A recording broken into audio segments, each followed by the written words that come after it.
जय बाबा नीम करौली महाराज।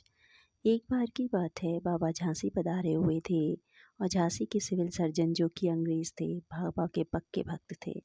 बाबा के यहीं ठहरे हुए थे और उन दिनों विश्व युद्ध चल रहा था। उनसे बाबा ने पूछा कि आपका बेटा कहाँ है, तो उन्होंने बताया कि मेरा बेटा इंग्लैंड की ओर से युद्ध के मोर्चे पर है।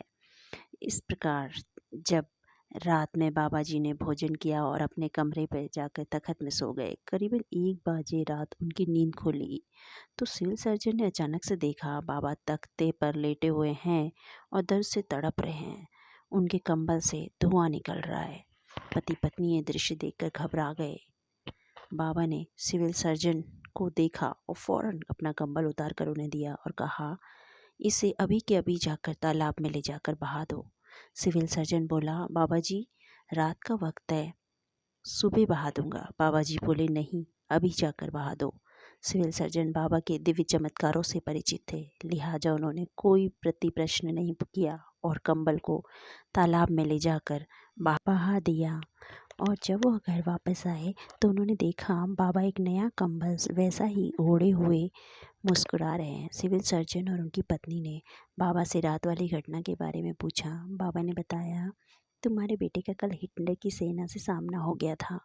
युद्ध में मची भगदड़ में तुम्हारा बेटा अपनी टुकड़ी से बिछड़ गया, पहाड़ के नीचे एक गहरी दलदली जमीन में जाकर फंस गया।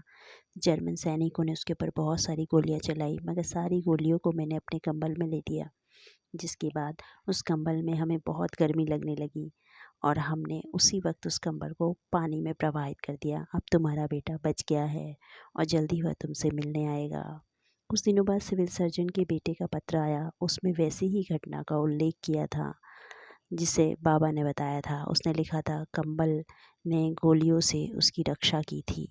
सिविल सर्जन और उसकी पत्नी के बेटे के खत को पढ़ा तो उनकी आंखों में आंसू निकल पड़े और बाबा नीम करौली के प्रति उनकी श्रद्धा पहले से ज़्यादा बढ़ गई। सिविल सर्जन समझ गए कि बाबा साक्षात हनुमान जी के अवतार हैं और जो हमेशा अपने भक्तों के प्राणों की रक्षा करते हैं। आप भी बाबा जी की चमत्कारी शक्तियों के बारे में और आगे सुनना चाहते हैं तो चैनल को सब्सक्राइब करिए और लाइक कमेंट शेयर करिए और जय नीम करौली बाबा कमेंट में ज़रूर लिखिए।